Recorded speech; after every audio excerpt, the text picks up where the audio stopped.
Network.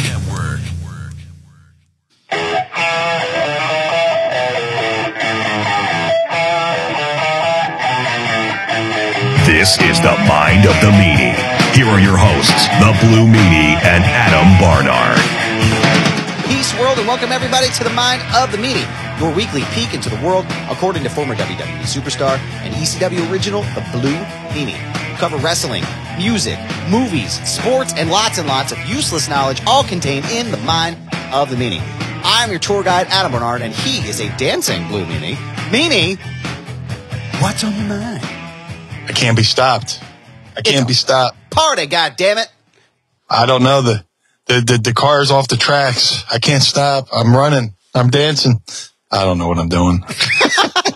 Should I put our song on?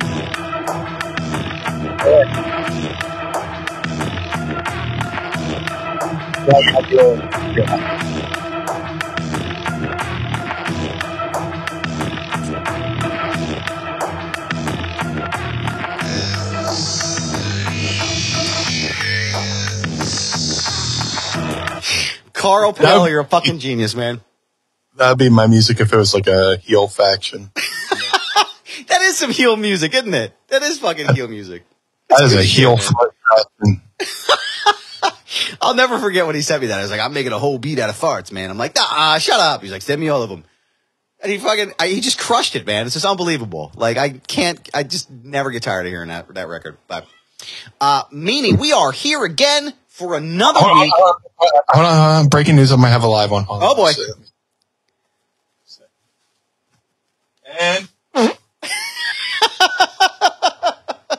I can't remember what regular air smells like. As he sits down into it. I fucking hate myself, man. Why don't you? Every single time, man. Oh, it's the fucking worst. Oh, my God. Well, listen, it is not the worst today. What's that? I'm lucky I have fucking eyebrows at this fucking point. I was going to say, your nose hair is gone now. Probably your ear hair is all burnt out from all the smells and the fumes. I'm sorry, I didn't mean to interrupt you there. No, it's okay. I mean, the smells can't be any worse than the refinery fire for 2019. So it could be a whole lot worse, Meanie. But today I'm happy because... Yes, dear. I have a question for you. What's that? Are you ready to do a full Ask Meanie? I would love to. Ask me something. Now, normally this is the segment of the show we save at the end of every episode, but today we are gracing you with a full Ask Meanie anything. We love your questions, so don't forget to use the hashtag AskMeanie, and we will ask your questions on the program. We're going to start here with the Pod Squad. Don't forget, sign up today. Actually, before I do that, Meanie, do you have anything to drink today, or is it just me? It's just you today. Unfortunately, I'm a dumb meanie. No, you're all right, Blue. I forgot to grab my cheap shit from the vending machine down the hallway because we just got back from Pittsburgh, but I did have a can of Liquid Death, bury it alive in the refrigerator. Of Liquid Death. I'm going to go ahead. Shout out to the guys at Liquid Death. This fucking shit is amazing. If only they sponsored a podcast that we do. Wouldn't that be something? Or I may or may not have an email out already. But, Blue, here is the Liquid Death. I'm going to go ahead and Sandman this bitch if I can. Actually, it's a little big. That's what she said. I'm going to crack this here. It's a big one. It's all like a bulbous, like a moose. All right, here we go. 3, 2, 1. Oh, yeah, Tucky. That berry smell is fucking... Dude, that's the good shit, man. Target near my house has like a whole case of it. Yeah. I saw the picture you had. It's like mango. What were the flavors? Vanessa sent us a picture of it too. Was mango and something else, wasn't it? Sure. A little inside baseball. If you join patreon.com/mindofthemeanie, we have our own little Facebook chat there, and I sent the photo there, and fucking fantastic, man. Yeah, just now they're branching off into the world of tea, which is pretty good. Oh yeah, that's what it was. It was the tea, the peach tea, and something else, right? Lemonade or something. Yeah, good shit. Meanie. Oh, you have my word. That's good shit, pal. That's good shit. If you had let him in, he'll be fired right away. He's gonna shit. He's gonna shit. Oh, sorry. We are in the G.G. Allen section. It's Vince McMahon watching Gigi Allen in concert. But here we go. We got a first question for us today from Pod Squad member Travis Bohab. Meanie, which Meanie action figure is your favorite so far? Good Lord. That's it's like Sophie's Choice kind of thing here. It's just like, dude, I went from like having no action figures to maybe 6 or 7 now, with an 8th one coming. Wow. So let me see. I got 2 Figures Toys companies. They did the initial one, which was awesome. I love. They did a repaint, which is okay. The Micro Brawler, which I think counts as action figure. Absolutely. Action Brawlers, that's 3. And then I got these 2 figure collection Bone Crushers, so that's what, 5? That's 5 now. Yeah, the 2. Yeah, so we're 5. And then I have one coming by way of Epic Toys that's coming out. That's the BWO one with Nova and Stevie, right? Yeah. And then there's going to be one by Rush Collectibles in a couple of years. They're doing an extreme line based on the San Francisco Toy Company action figures, which produced the ECW figures back in the. Oh, shit, that's cool. So, like what Figure Collections is doing with the Bone Crushers, they're getting all the people who didn't have a bone crunching figure and making Bone Crushers, which you can put these side by side with the Bone Crunchers and it fits right in. So Rush Collectibles is doing something similar where whoever didn't have an ECW line of action figure, they're going to make that figure so it fits along with that line of toys, line of action figures as well. And they're action figures. I know, like, there's negative Nancy's out there that like to call them dolls. They're acting things, but actually they're dolls. Fuck you. Yeah, fuck you. They're action figures. If you want to call them dolls, and that's the hill you're going to die on, eat my ass. Eat my ass sideways, motherfucker. Yeah, I have longed for having my own action figure, and I will not have it be dismissed as a doll, sir. And thank you. To be fair, we have dolls. We have, I guess dolls, you could call it the Wrestle Buddies, but they're actually not dolls. They're Wrestle Buddies, so fuck yourself. The pillows. They're nice pillows. You put your head on and you sleep. You can lay on my belly. You wake up next to Meanie. Everything is great. It's all fine here. But asking the question, as he did, so far to date, as of this recording, because I haven't actually laid my hands on the Epic Toys figure, and I haven't laid my hands on a Rush Collectibles figure yet. I would have to say these figure collections figures, these Bone Crushers, pretty fucking badass. If you're on the Patreon, let me bust it out again here. They're perfect. I guess the only beef people have had with the BWO variant is that the BWO logo is on the back as well, which I told the guys, I was like, hey, next round, have it on one side. It makes this one even more of a collectible. That's right. Yeah. That's right. And it's perfect. You could do like a repaint and maybe even do Job Squad down the line or something like that, Oh, that would be sick. I forgot about that. That would be a dope one. Yeah, Al owns Job Squad, so I don't think he would. Is he still in the green room, by the way? It's been like a year since he was out last. I think he might have escaped. I'm not sure. I think he has. I know that we found several open bags, empty bags of the sugar-free Haribo gummy bears we gave him. There was a long trail of liquid diarrhea behind him. So wherever he is out at this point, we will send you a fart salute, sir. And we hope you are doing well. He's had enough of those from me in real life.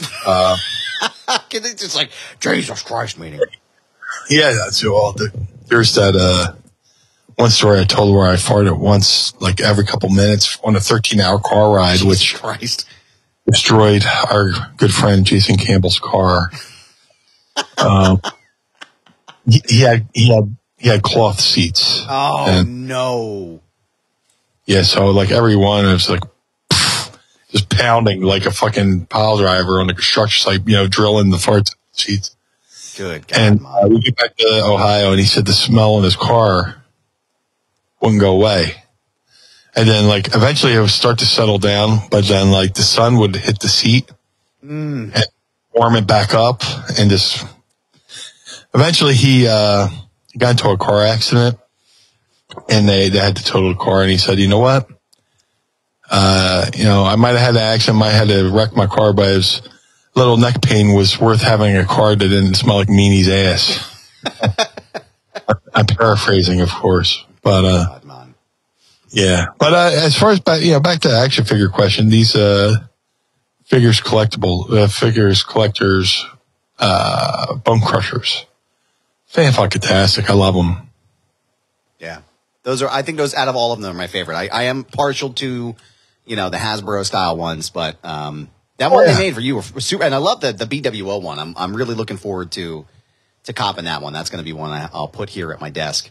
I know that we've had some questions about us potentially doing another, like a new Mind of the Meanie 2-pack with me and Meanie. Maybe down the future, we don't know. I know there was a shakeup at Cella, and now they're owned by Epic Toys. We don't know what the future holds there. But listen, I'm down for it. If they want to do it, I would love to have it. But that is something that will be in the future, and you will be the first to know. Pod Squad member Vanessa Bella wants to know, Yes. who brought the other ECW sign to the Barbed Wire City premiere? Conrad Thompson, shout out to Conrad Thompson, has one, but it's not the signed one. I forget, and I feel bad saying that. I met the person. I signed it for him. I can't recall the name off the top of my head. But yeah, I wish I could tell you. I like to expound on these answers sometimes when people ask Meanie anythings. But I'm not sure who brought the one to Barbed Wire City. Pod Squad member Jeffrey Mitchell wants to know, this question is two-parter here. This question is for Blue. What were some of your favorite moves to perform or take? And what was your least favorite move to take? Well, least favorite, just from an unnerving sense, was the Pitbull's fucking super bomb, which was, Anthony would sit on the top rope. Gary would, pick you up like an atomic drop, but feed you into Anthony into like a power bomb position. He would stand up and then power bomb you off the second rope. And it sounds weird, somebody who's used to going to the top rope and doing the backflip off the top rope. But when you're doing the fucking super bomb, you're basically looking up. You're looking up a little bit more. Then you're looking up even further because he's standing up with you. And then you're just falling backwards. Yeah. And some of those early ECW rings were a little stiffsky, brother. And if you hit like the wrong spot, it was just like, oh. I remember taking one of those super bombs, and like I had trouble putting on my fucking shoes afterwards, like because my back was all jacked up from it. But unnerving bump to take. Did he ask favorite move to take? Is that what was that? Was that the other? Yeah. What were your favorite moves to either perform or take? Well, perform, it was the meaniesault. I'll say this: the fucking Eliminator's total elimination was pretty smooth. Yeah. Yeah, it looked like they killed people, but they had that thing down packed to where, like, I took it a couple times and it wasn't bad at all. And so, fun move to take would be total elimination. The Dudley Death Drop was pretty good to take too. Yeah. The Dudley, so much to the point where, the Dudley's second match in ECW history, and it's a second match in WWE history, they had them work me and Stevie. And I was basically the person I was the litmus test on how to properly take a Dudley death drop to show the rest of the locker room how to take it. Also, if you got the Dudley's DVD set, like I'm in the opening credits taking the Death Valley Drive. I mean, not the Dudley death drop. But yeah, that was always a fun one to take because they took care of you. You know, D-Mom boosting you up and Bubba catching you with the cutter. Always good. Yeah. You know, it always really looked smooth when they would do the Dudley death drop. It always looked, and even too, like when I think about it, I think about like the times that Mae Young would take the Bubba Ray Dudley power bomb into the table, and she was probably in her 70s when she was doing that, right? 60s or 70s at that time. Literally, only God knows. I can't imagine, man. But holy shit, that was a hell of a fucking bump for her to be taking. And you know that move is fucking over. Yeah. When they're doing it and the crowd comes up for it, they're like, whoa, boom. You know, moves super over when the crowd's, makes sound along with the fucking motion of you doing the move. Yeah. Like, one of my favorite things about the old Jim Crockett promotion was when the babyface would come in and throw punches, the crowd would go boom, boom, boom, along with the babyface punches and shit like that, which, was awesome because that meant you were like super fucking over. Yeah. I'll put him in a box. He's over. Yeah. Goddamn. Goddamn. Shout out to Jim Cornette and Brian Last, friends of the show. Asked me, Machete Von Kill, Pod Squad member, asked, RJ City banished me to go stand by a tree in the snow for asking him this question. But I'm willing to risk a blue banishment, a bluishment, if you will, and ask you and Adam. Muppet Deathmatch. Bert versus Ernie. No DQ. Who wins? What finishers would each use? And more importantly, what entrance music would they use? That's a good one. Well, first, let me ask a question to the question. Adam from Downingtown wants to know, will Machete Von Kill receive a bluishment? No. I love RJ City, but he can be a little bit vindictive. Especially when he makes coffee in his underpants. Yeah, he can be a little temperamental. But, it's part of his charm. Blue. Yeah. Now, Blue. Betty White is a cunt. I'm sorry, what? No, I don't know. Yeah. I think he was Team B Arthur. He's Team B Arthur. I'm Team B Arthur. B Arthur, Betty White feud. But this is about Bert and Ernie. Yes. So let's not pussyfoot around it. I would say Bert. Hey, Bert. Hey, Bert. Bert was kind of like a fucking bully, Kind of. Hey, you ain't all the hey, Bert. But I think came down to I think Ernie would fucking snap and say he's had enough of Bert's bullshit and fucking go postal, so to speak, on Bert. Dare I say it? I feel like Ernie would be the black heart. Well, enough is enough. I'm not a nugget. That would be the Ernie, I think. The Ernie we would get. Bert has fucking picked on Ernie so much that Ernie's said, enough! And then kick him in the stomach and, give him the Ernie cutter, which is like Stone Cold Stunner or DDP fucking thing or whatever. Yeah. F5! F4, F5. I feel like Bert would probably be something like the Superman punch. Hey, Bert. I feel like that would be something along his lines. I don't know. Something like efficient, something easy. Well, if Ernie's going to snap, he's going to hit him with the fucking spear first. Right. Like the goal. Yeah. Or the gore, whichever you want to prefer to call it. The gore, I feel like. I think that might be more Bert. Yeah. It could go either way. I see Ernie just snapping, going full Ralphie from A Christmas Story on Bert. Yeah. I think I think unleashing a scene of obscenities, you know, hang as a tapestry of somewhere over Lake Michigan. Yeah. I think Ernie's music would be the Owen Hart, Nation music.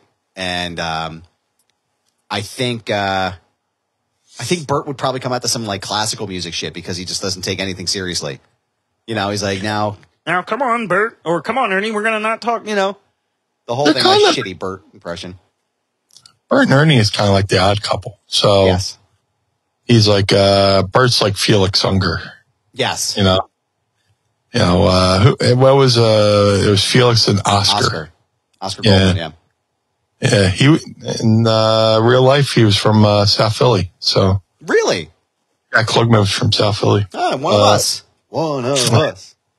One of us. But Ernie. It would probably sound like some kind of Radio Disney version of some kind of rock and roll song or whatever. Since it's Sesame Street, you know, just you know. I don't know. And that's a good question. Yeah, it was.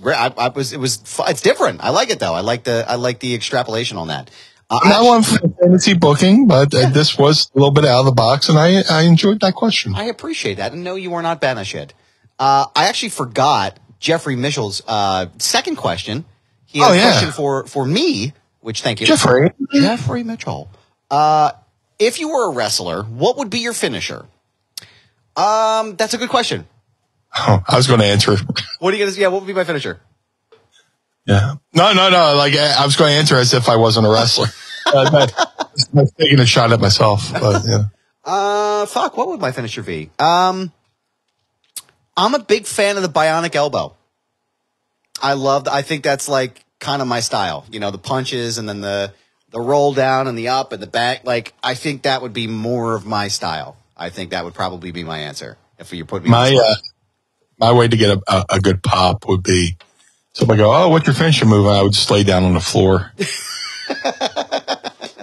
Just pin me. Just get down. No. The Pierce Hawthorne heart attack. The Booker's pencil.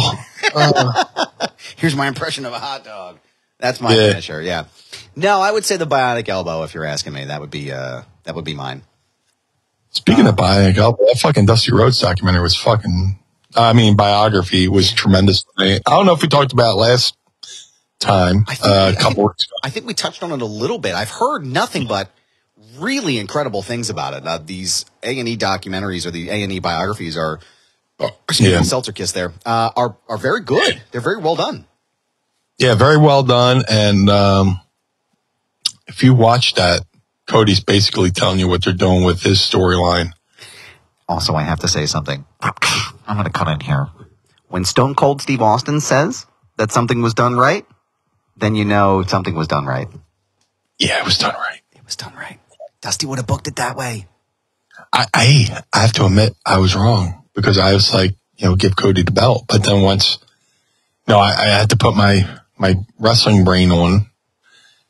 It was the right thing to do, especially, guys into it like 900 days. Yeah. You kind of want them to do that 1,000th, get to that milestone. But I feel like it's going to be so much more impactful. Like I know Cornette was talking about it a couple days ago. Him and Brian Last, they were saying they were talking about how many days Roman would need to hold the belt or when he would break Hogan's record or Backlund's record. And Cornette feels, I guess he's like, well, I feel like it would be stretching it past SummerSlam at this point. I personally feel like if they weren't going to do it at Mania, they're probably going to do it at SummerSlam. But again, I've also kind of given up on I guess it's fantasy booking in some ways, but it's also I've kind of given up on what's going to I'm just enjoying the ride. I want to see what happens with Brock. I want to see what happens after that. And, again, friends of the show, Public Enemies podcast, they tweeted something the other day about what if Brock is actually training Cody. It's like subvertly training Cody to beat Roman, making him strong enough to beat Roman because he couldn't do it himself. I don't know. I love that kind of shit. The stories that it's just fucking amazing. It's very, very observant. It could be very much be a tough love. Yeah. Hey man, you're not ready for this shit.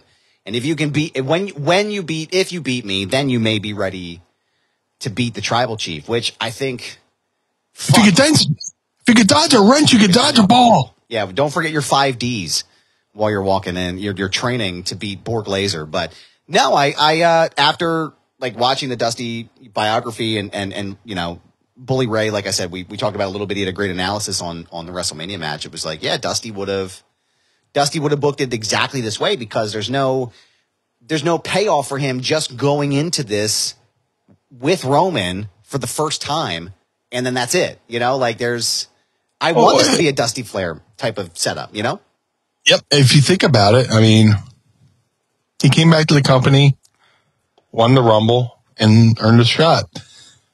It's kind of like he took the easy way to get there. Yeah. So if he has this little bit of a hiccup, faces a little bit of adversity, and then wins the belt. Even if fucking let him go to WrestleMania in Philly. Yeah. You know, fuck it. For those people who want long-term storylines, here's your mountain to die on. You know, here they're giving it to you, which I'm a big fan of. And they're gonna make it fucking run, dude. Imagine the pop. I know we talked about this 2 weeks ago, but it still begs repeating. Like, and also too, like, it doesn't seem like there's no indication that they're backing off on Cody with this at all. Like, they still are building him as the guy. The fans are still into him. The crowds are still white hot for him. Gets the loudest pop. You know, people that have been at a couple of the events recently. Excuse me, the loudest pops of the night. You know, and it's like, hey, like, they're clearly onto something. They're not lugering him. I think, though, I would be remiss not to say that if he loses the second time he faces Roman, then I think, okay, we're out of gas here. Like that, they're not ever going to do this now at this point. So I would be hesitant on that. But no, I agree. I think it was the right thing to do, and I think Dusty would say the same thing. But yeah, I would say back to Jeffrey's question. Yes, the bionic elbow would be my finisher. Bionic elbow, baby. Baby, the second most recognizable athlete in America, baby. Pod Squad member Nate Smythe wants to know, Adam, me again? If you had to choose any song to be your theme music, what would it be? And there's a second part for you, Meanie. If you had to change yours, what would you pick? I've had so many of them. Would it be the fart song by Carl Pinnell? Yeah, that would be my heel turn music. Would have to take the Brett vocal out just so I don't get sued. Yeah. But dude, you know, when I first started wrestling, I was doing it's crazy to say, before Rob Van Dam used it, I was using Walk by Pantera, and then went to ECW, coming out to Raven's theme, and then Raven was like, when me and Stevie would come out to Raven's theme, people would pop thinking it's Raven, and it would just be me and Stevie. So, you know, we kind of had to come up with our own theme, and we just fucked around, and you know, we would come out to the Ghostbusters theme, or Girls Just Want to Have Fun, you know. And the one that got the fucking biggest fucking pop probably was, we came out to Hanson's Bop. Oh my god. Yeah, like they start playing it, and like we fucking let it play. Yeah, and let it, which you can't get away with now, you know, with TV. But and Queens, you know, let it play, and then we would hit the fucking curtain when they would go bop, you know. So there would be like a fucking minute of that song playing in the arena, and the crowd's like going, "What the fuck is this?" Yeah. Does it sound like fucking up? Are they playing the wrong? Are we at intermission? What the fuck what is this? And then me and Noah would come through. They'd be like, "Oh, of course," you know, that kind of shit. But eventually, we found Nothing Clear in My Throat, which was, I was always a big fan of MTV Raps and Ed Lover Dance. That beat, but I never knew what it was called. Eventually I found out it was, you know, it's by 45 King. And then, I went to sound guy Randy. I was like, you know, the Ed Lover Dance, he's like, actually, there's a song by DJ Cool called Let Me Clear My Throat. And he's like, just trust me on this. All right. And I went out, and that became my theme in ECW. After the BWO theme, of course. Right. I told the story how I found the BWO theme, when I was training with Al, and I was like, that's a wrestling theme. And the ECW came along, and the BWO came along, we used that. But then, once the BWO was on, Stevie had gone off to WCW. Me and Nova were like, fuck, what do we do? Found that song, and that song got the crowd into it, Ring music is so fucking, everything's important, character development and everything, but a good ring song is just as important. Yeah. And I saw this question. For setting the tone. Meanie. Yes. Manscaped is here with a deal you can't pass over this Easter season. Do you see what they did there? That was real fancy. They've got the tools to give you the beautifully decorated eggs of your dreams. Just because it's Easter doesn't mean it's okay to hide those bad boys behind all that tall grass. So make sure your downstairs lawn is mowed. Go get yourself feeling as sweet as candy by going to manscaped.com and get 20% off plus free shipping using promo code MindMeanie. Meanie, how are the crown jewels holding up this Easter season using the products from Manscaped? The Meanie eggs are well kept this Easter season. I love the Lawnmower 4.0 trimmer, the Weed Whacker 2.0 ear and nose hair trimmer, the Crop Preserver and Ball Deodorant, the Crop Reviver, the Toner, the Performance Boxer Briefs, which are probably the most comfortable pair of underwear I've ever worn in my life. And to top it off, they give you a beautiful, handsome travel bag to keep it all in. I'm getting to that age now where I'm getting able to go to territory. I need that nose and hair, that nose trimmer, the hair trimmer, and the crop preserver and the deodorant and the reviver. I need all that stuff. I'll be 50 next month. It's coming into play. But thanks to Manscaped, I'm looking my best and feeling my best. And that's what it's all about, is looking and feeling your best, Meanie. And it's also time to put the Meanie eggs into the perfect basket with the Performance Package 4.0 by Manscaped. Inside of this ball care buddy basket, you'll find their Lawnmower 4.0, Weed Whacker 2.0 ears and nose hair trimmer, the Crop Preserver Ball Deodorant, the Crop Reviver Toner, and the Performance Boxer Briefs, which absolutely are the most comfortable pair of boxers I have worn in my entire life. And a travel bag to hold your goodies, not just the ones that are being held by those boxers. The Lawnmower 4.0 trimmer is an elite electric trimmer. It has their proprietary advanced skin-safe technology that is designed to trim hair on loose skin. The Lawnmower 4.0 is also waterproof and equipped with a LED light, so you can keep those eyes on those eggs even in the dark. The Easter Bunny also, Meanie, will let you know, dropped off an extra special gift with a performance package by adding the upgraded Weed Whacker 2.0 nose and ears hair trimmer, which helps reduce nicks, snags, and tugs in those delicate nose and ear holes. And Lord knows I need it, because if you can see me right now, I got some hangers, man, looking like I have a full grassy knoll inside my nose. This package also comes with their Crop Preserver Ball Deodorant and Crop Reviver Ball Toner. Yes, you heard that right. This is ball deodorant that can change your life. April is Easter, but it's also Testicular Cancer Awareness Month, Meanie. And Manscaped has partnered with the Testicular Cancer Society to bring awareness to testicular cancer, men's health, and early cancer detection. Manscaped is committed to raising awareness for the most common form of cancer in men aged 15 to 35 and giving support to fighters, survivors, and families impacted by testicular cancer as a part of their We Save Balls initiative. So definitely a great time to get these products right now. Don't forget to check your balls. And this is serious. I know we like to joke around in these ads, but it's serious. Check your balls. It can save your life. So go to Manscaped right now, manscaped.com, and save 20% plus free shipping with the promo code MindMeanie. That's 20% off plus free shipping with the promo code MindMeanie at manscaped.com. Hop, Meanie, into the best deal of the year with Manscaped. And as always, we thank them for sponsoring the program.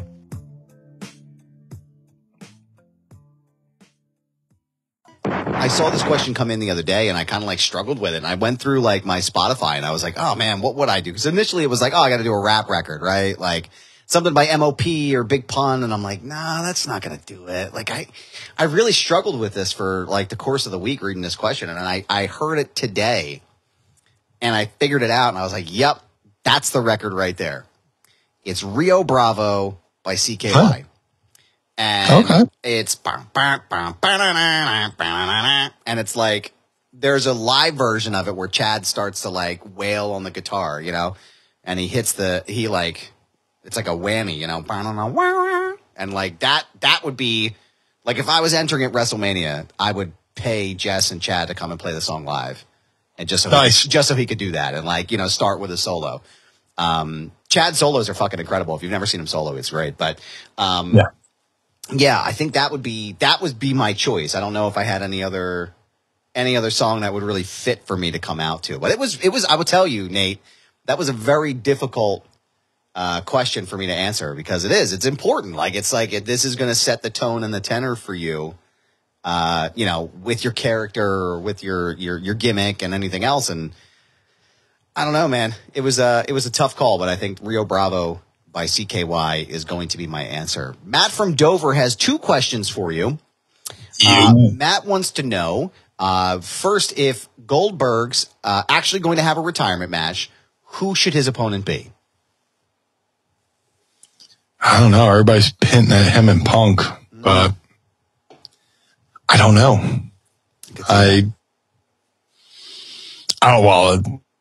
I mean, if Punk didn't like working with fucking Ryback and getting injured, I don't know if he would. Yeah, I feel bad saying because I've never worked Goldberg, so I don't know how light or unlight he is, but I don't know if he would want to do that. But if he was going to have one, I don't know. I mean, who would be worthy, and who would, you know, be able to, you know, draw a gate. You know, you would want to have, one last match, you would want to have an opponent that you can draw a house with. So, or draw pay-per-view buys with, or whatever, however you want to do it. But, no clue. Yeah, that's a tough one. I feel like Roman kind of tied up, you know, and again, love Goldberg. He's, you know, practically a family friend.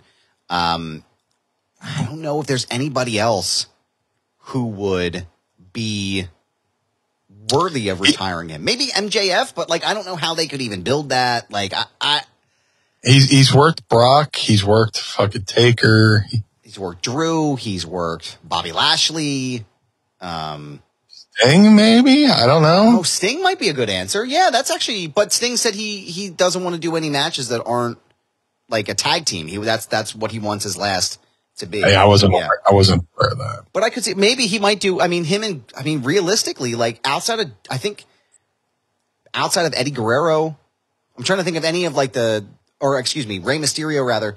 I'm trying to think of any of the active guys from WCW that are still going. Ray, Jericho, Goldberg, and Sting. That's it, right? They're the only ones left. Technically, Goldberg and Jericho never got to finish up that storyline, so that'd be a nice little bow on them going way back to WCW. That's actually not a bad idea. Now, I think if it's going to be a match, Matt, I think if they're going to do it, it should be a quick one. It should be no more than 10 minutes. Do you think Goldberg should go over in his last match?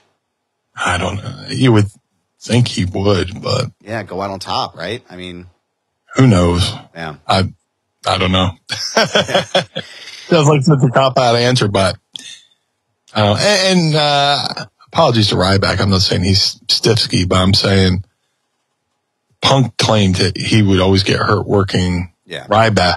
Yeah, I can only imagine how he would feel working with Goldberg. Consider, with the words that, with the, people, who have worked him claim that, like, once the adrenaline gets going, he gets a little lively, so to speak. Yeah. Yeah, I'm going to go ahead and say, I would say if it's going to be anybody at this point, if he doesn't re-sign with WWE for one last match, I'm saying it's probably going to be Jericho. That would be the only thing that would make sense to me at this point. Now that we've said it and talked it and fleshed it out loud, Jericho would probably be the best one going back to WCW, which has still been unresolved. Yeah. Yep, I think that's what I'm going to go with. So we'll say Chris Jericho. His second question is, Jim Cornette and Brian Last talked about this last week or the week before, Hall of Fame conversation, which we had last week about Spike Dudley, which you can go in the archive and check it out right now at mindofthemeanie.com. Paul Heyman. Should Paul Heyman go into the Hall of Fame in Philadelphia? And if so, who should induct him? Oh, no brainer. Yes, Paul Heyman should be in the WWE Hall of Fame. Considering that, his career goes, back to the 80s. Yeah. He started off as an announcer. He would start off as a photographer, then became an announcer for a local independent wrestling promotion called NWF in the area. And then, Bigelow punked him into, challenged him into becoming a manager. He's like, you got the gift of gab. I dare you, threw the punk card down. I dare you to be a manager. Brought him down to Memphis, became a manager. Managed from Memphis to NWA, to WCW, AWA, fucking WWF, WWE. Yeah, absolutely. Such a Hall of Fame career, managing 2 world champions, managing multiple champions. I think, he managed the original Midnight Express with, might have had the belts. I'm not sure. I think I'm wrong on that one, but still managing so many, champions and making everybody, creating ECW, giving people careers, giving people, creating content that, people chant for. To this day, people are still chanting ECW, Yeah, Todd Gordon created it. Paul helped to bring it, to another level. Absolutely. Who should induct him? I will go a little bit out in left field, and I will say Medusa should induct Paul Heyman into the WWE Hall of Fame, considering, they had a nice little feud there in WCW, but I think she would have a really good speech for Paul, and it'd be a lot of fun. I think Medusa, just Medusa, not Alundra Blaze, but Medusa should induct Paul Heyman into the WWE Hall of Fame. I did not. I was going to go with Brock. And that's what Jim had mentioned on his show, but I feel like I didn't think of Medusa, Maybe Roman too. Roman could potentially do that. I could see that being a really good speech, but it could be, but I think it would be more impactful for Brock. I think, for him to come out of Roman's too in God mode, so to speak, to break character and do an induction speech. That makes sense. Yeah. It would have to be somebody from his past. So, and if Roman's inducted him, or if Brock's inducting him, which technically they still kind of have heat storyline wise. Right. It wouldn't make sense for Brock still, pissed at Roman for the belt. Right. Have Brock put him in next year, if he goes in next year, wouldn't make sense from logistically. Right. So you dive into his past. You can't have Jim Ross because Jim Ross is in AEW. Well, what about Taz? Could you see Taz doing it? No, he's in the AEW. Yeah. Yeah, if they won't let Billy Gunn come over for a DX reunion or stuff like that, anybody who's currently under contract to AEW is pretty much off limits. But him and Medusa had a good run with the Dangerous Alliance. Yeah. And nice little feud there. But I could see Medusa being a really good inductor to induct Paul Heyman into the WWE Hall of Fame. Mark and Dryden's got 2 questions for us as well to carry us to the end of the program. Mark and Dryden's first question is, with the Brock and Cody match now confirmed, how would you book the ending? And could either one afford a loss? Brock and Cody's match is going to be at Money in the Bank this year. Or I'm sorry, Backlash. I apologize, Backlash. Dude, I was saying I kept going Backlash, Fastlane. It's going to be great balls of fire, brother. No reason to apologize. But it's kind of like Rocky versus Drago, right? Yeah. Since we're booking Rocky finishes into pro wrestling matches now.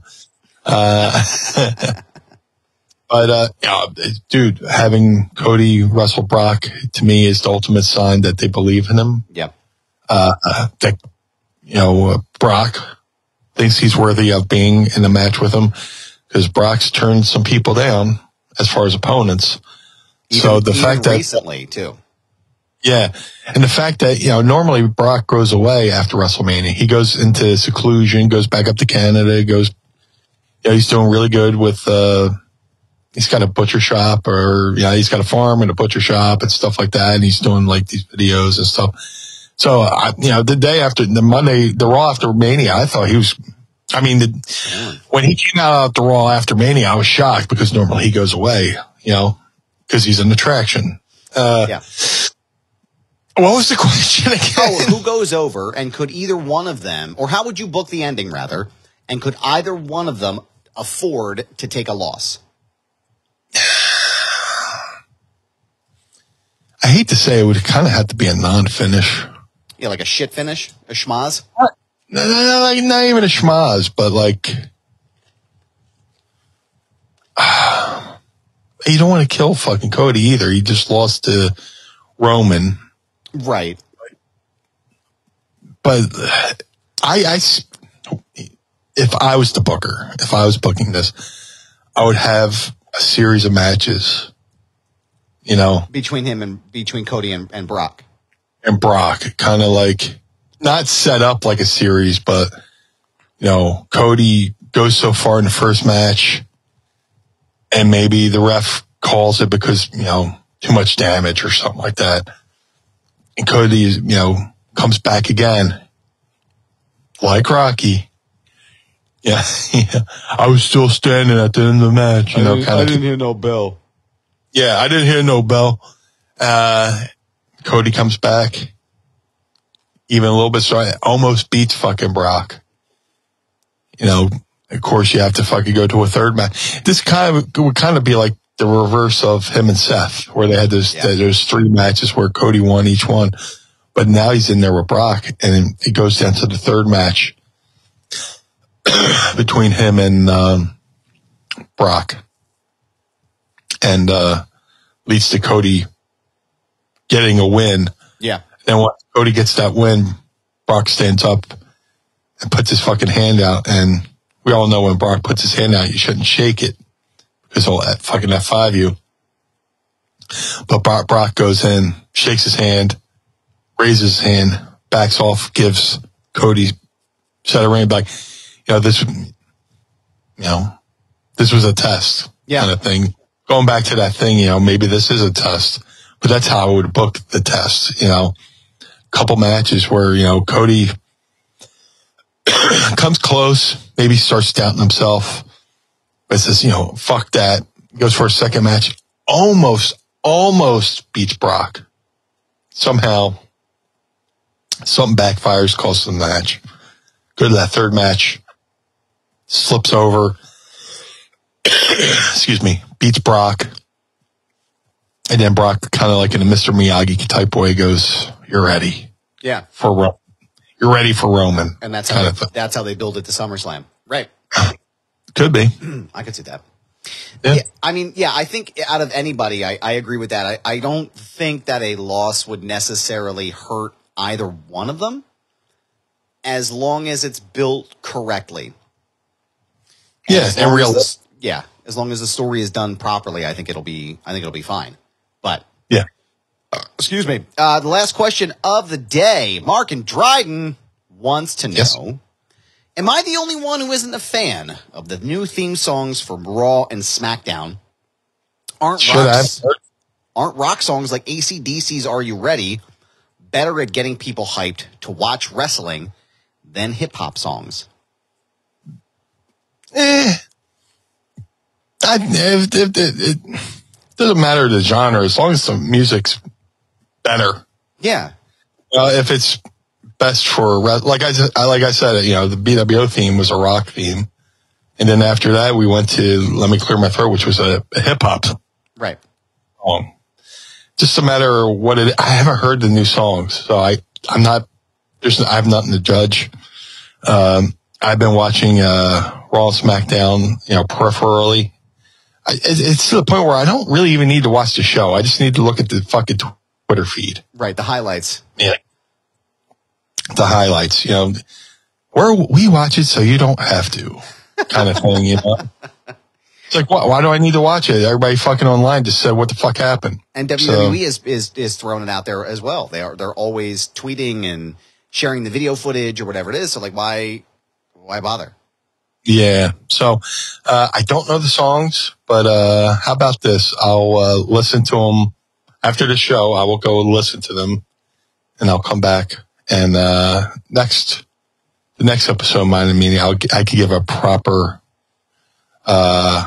thumbs up, thumbs down, or thumbs in the middle on the new Raw and SmackDown themes. As far as from me, I mean, you know, y'all know I'm a hip hop guy, so I'm cool with whatever.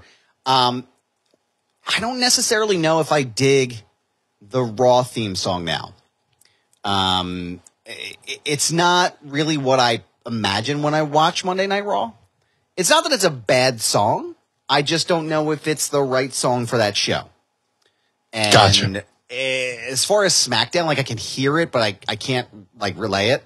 So Right. maybe I'll watch it, you know, this week coming up, and I'll have a better answer for you next week. But yeah, I mean, I don't necessarily have an issue with either genre of music. Like I don't think that necessarily facilitates one way or the other whether or not it's, you know, you're going to get hype or not. I think it has to do with which song it is.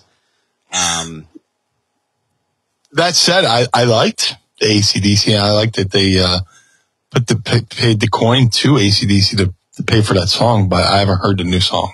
Yeah, I mean, I enjoy when pro wrestling uses, you know, notable songs. You know, I mean, if it were me, like if you want my honest answer, if I'm gonna do a song at the beginning of the show, I would have chose Booker T by Bad Bunny for Monday Night Raw instead of what they're using. You know, like part of his trade-off is, hey, we'll use, you know, you're going to be a part of the, you know, whatever I'm sure his contract is crazy, but like, you know, hey, we'll use Booker T as the opening song for the show, or another one of his records that's a similar, you know, sound pattern, right? But I don't really, it's not that this new one is not like what I guess what I would imagine as a song, a Monday Night Raw song to be. Gotcha. So yeah, I mean, like I said, it doesn't, the genre isn't really important as much as what it sounds like. Actually, Vanessa has one more question for you. There we go. What if Cody stops Roman from grabbing the 1,000-day milestone? Perhaps a championship match at Madison Square Garden, which is the next big show that's going to be happening. I don't know if they want to stop the streak at a house show, a non-televised event. Right. Now, even though doing it at a live event would help the live event business, and be like, oh, you know, we could have went to it. Anybody who went to the Garden is going to kick themselves for not going to the Garden and possibly seeing a world title change and the streak ending. But, the way the storyline's going and stuff like that, I don't see it happening at a non-televised. They want to have if Cody eventually stops Roman, beats Roman, they want to be able to have as many cameras as there as possible and get it from every angle and have all the fireworks and spectacle of it. And, you know, I don't think it's a good question. I just don't think, they would want to do it on a televised event. I can see, maybe a tag team title change on a premium live, on a live event, not premium live event. I'm getting my verbiage wrong. I can see maybe another belt being switched at a house show. Fuck, I'm just gonna say house shows. I'll go fuck. Okay. Maybe it's a live show. Damn it. For this storyline, the way they've been selling it for this year, it wouldn't make sense for Roman's reign to end on a non-televised event. Yeah, I could see it. And I know Bruce has talked about it on his show, we use the house shows because anything can happen. But I think it's a different situation because I think the Backlund and Diesel title change happened at a house show. Yeah. I think it was at the Garden. Yes. But that was a different time. That was a different era. That was a different, whole different world back then as far as in the wrestling landscape. I mean, it is a cool thing because it's Dusty and, unless they're going to spin this in a way where it happens and it's a live event, it's on TV or it's something that's a special, attraction. Now, if they break through and say, hey, kind of like how, football does certain things for, like when the Patriots were going to have that undefeated season. Yeah. Regular season. And the game was simulcast on 3 different networks: Fox, CBS, NBC. Now, if they said, are they wrestling at the Garden for sure, 100%? Right. I know that WWE is going to be doing another show at the Garden. Let me pull up and see when it's going to be. If they do it, then I can see them doing something like we're going to do a special on Peacock and have the full setup there to commemorate the match at the Garden. Because when it's coming up. Dusty didn't win the belt in the Garden either, so let's see. I'm loading more. White Plains, Wichita, Cleveland, main event. When the fuck is the show at the Garden? Here it is, July 7th. It's a Friday night, 7:45 p.m. It's a SmackDown. So it would be on TV. Oh, it's SmackDown from the Garden? SmackDown from the Garden, yeah. Oh, okay. Well, that's a whole different thing. I thought it was just a live show. I didn't realize it was actually going to be on. I thought it was going to be like a house show. My bad. But he'll have already beaten the streak by then. He'll have already gone to 1,000 days at that point. Well, the rumor is that Saudi Arabia is trying to pay for the rights to have the record broken on their soil. Like the 1,000th day. Who knows? Oh, well, right. That's what they're going to be doing Night of Champions in Saudi Arabia now. Which is that date. I think it's May 27th. That's the date that Roman hits 1,000 days. So they're going to do an event with him in Saudi Arabia. And the rumor, strictly rumor, that the Saudis are willing to pay buku bucks to have that special moment happen on their soil, because when you do it, you got to replay and say, oh, it happened here in Riyadh or whatever. So who knows if that's even true? Yeah. I mean, I wouldn't say it was wrong. I wouldn't put it past the Saudi Arabian government to be like, yeah, we want this here. But does WWE have an incentive to do that? Storyline wise. I mean, again, it's a business, right? As Cyndi Lauper saying, money changes everything. That's true. But I think if it's going to be anybody, it's got to be Cody. Who is he facing in Saudi? They haven't announced the card yet. Well, there you go. So it could be. I mean, listen, I guess they have a bajillion fucking dollars, I'm sure. If they really wanted to do it, they would pay him enough money, both of them. Jesus Christ, they'd be set for life. They would be set for life, and their families would be set for life, and their grandchildren would be set for life. That's bloodline changing money. Not to use a turn of a phrase, but I mean legit. That's lifetime bloodline changing money that could be given to them if they did it. You know how much money WWE made in sponsorship alone for WrestleMania? I can't even imagine. Probably over $1 billion, right? $20 million. That's insane. Just from like Cinnamon Toast Crunch. Snickers. Yeah. Yeah. Not ticket sales, just advertising. $20 million. Crazy, man. Yep. Global entity. I mean, again, though, it's Night of Champions.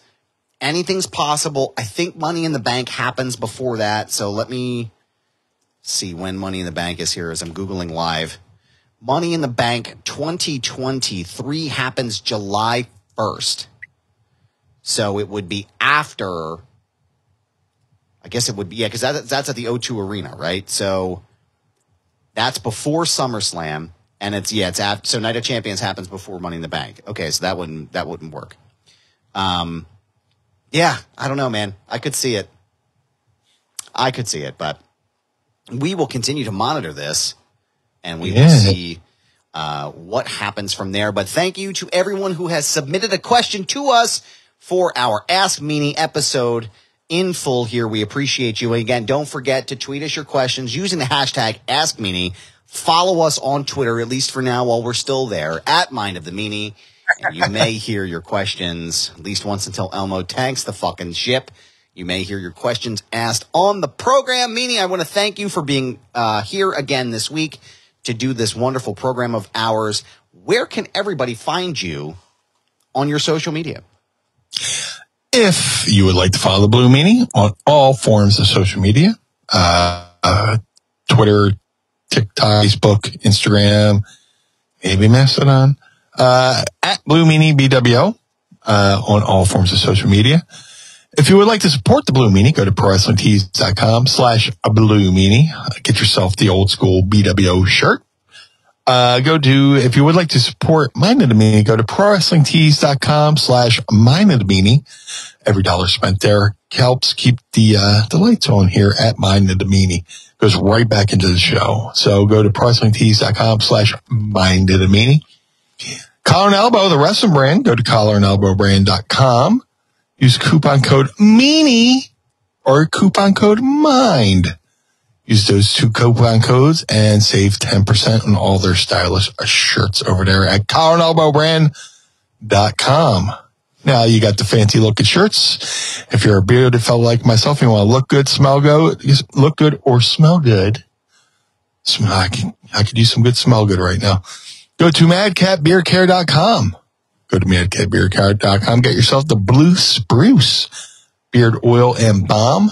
Josh Thornton is doing an amazing job there at madcatbeardcare.com. All proceeds go to taking care of feral cats in his vicinity. He rounds them up, takes them to the vet, and takes care of them all with the proceeds from madcatbeardcare.com. The Figure Collections Bone Crushing Wrestler Series are available now. The Series 1 variants of the Blue Meanie regular or Blue Meanie BWO are available right now at shop.figurecollections.com. That's shopfigurecollections.com. I love these figures. I'm going to be having some out and about at a couple shows. I'm doing a autograph show May 27th for Farpoint Toys, and then of course I'll be at the ECW Arena, aka the 2300 Arena in July. So either get them at shop.figurecollections.com or get them from yours truly out and about. Dates to be announced soon. The Blue Meanie is now partnered up with podstars.net. If you would like the Blue Meanie to appear on your podcast, go to podstars.net. That's PODSTARZ.net. Several people on there like myself and Ken Shamrock. So if you want to go have us on your podcast, go there, register your podcast, and have us sign up and have us on your show. Shout out to Jim Nelson over at glaciersofice.com. Jim, doing an amazing job over there at glaciersofice.com. Jim made a 3 of 3 only handmade custom BWO Air Jordan 1 sneaker for Stevie, Nova, and myself. Each pair takes Jim about 50 hours per pair to make. If you would like to see him make these amazing shoes, follow Jim on all forms of social media at GOI Kicks on all forms of social media. That's GOI Kicks. See these amazing shoes. Cameo.com/Blue Meanie BWO. Sorry, first day with new math. Cameo.com/Blue Meanie BWO for all birthdays, holidays, and well wishes. Go over there and get yourself a video, and hopefully one day you show it to a friend and let's make people happy over there at Cameo.com/Blue Meanie BWO. But most importantly, Mr. Barnard, as I am trying not to cough my head off, where can we find you? Oh, well, thank you, sir. I appreciate that. You can find me on all my socials, Twitter, at least for now, Instagram, TikTok, Mastodon, and then also Spoutable. You can find me at This Is Goober. Yes, it's my handle. No, I'm not changing it. It's a brand, pal. So go follow me there and stay up to date on all the things in my life. You can also go listen to my show, Foundation Radio, by going to foundationradio.net. Lots of cool shows coming up down the pipeline to check out. And also, don't forget right now, Blue, you can go to brothersgaddor.com and you can pick up your very own 2-pack, Mind of the Meanie 2-pack, the Blue Meanie and Adam Barnard, officially licensed Wrestle Buddies. They come complete with a BWO and 10th Ward Barbershop t-shirts, tattoos that match what we have on our body, and of course, our sports entertainment smiles. You can go there right now. Now, remember, there's only 25 made of these Wrestle Buddies, 25 in existence of the Adam Barnard Wrestle Buddies, and once they're gone for good. We will never make an additional Wrestle Buddy again in this design, so don't wait. Pick it up today. You can get a single of just me, you can get a single of just Blue, or you can get us together at brothersgaddor.com. Go to thefeinbergmethod.com, use promo code Goober, and save up to 20% on your entire purchase, not just physical wellness, but also mental wellness as well. Thefeinbergmethod.com. Want to give a shout out to my friends at the 10th Ward Barbershop out there in Lawrenceville, PA, servicing the 10th Ward in downtown Lawrenceville, just outside of Pittsburgh. Go and ask for Kane. Tell him Goober sent you. You can go schedule your appointment now by going to 10thwardbarbershop.com and get your hair cut and look great and feel good while you're there too. ProWrestlingTees.com/Foundation Radio. Pick up a shirt and support the show. ProWrestlingTees.com/Mind of the Meanie. Pick up a shirt and keep the lights on at Casa DeMeanie and the Barnard Home for Wayward and Troubled Youth. Don't forget to sign up at Patreon.com/Mind of the Meanie and join the Pod Squad. Become a part of this wonderful community of ours to be here as well. Special thanks to our sponsor, Manscaped, and also the advertisers that you heard at the beginning and the end of the show, because without them and without the Pod Squad, we cannot continue to do the show. So thank you very much. Blue, it is always a pleasure to do the show with you, if I may. Yeah, of course. I appreciate you, sir. And we will see you again next week for the Blue Meanie. I am Adam Barnard. Join us again each and every week as we take a trip to the mind.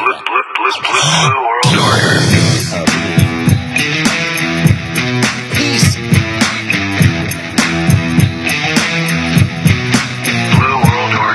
This episode of Mind of the Meanie is hosted and executively produced by the Blue Meanie and Adam Barnard. It was mixed and engineered by Carl Pinnell. Additional narration is provided by the executive voice, Sam Krebs. Our intro music was performed by the Swamp Candles. Our outro music was performed by Chikara. Additional musical accompaniment is produced by Enrichment.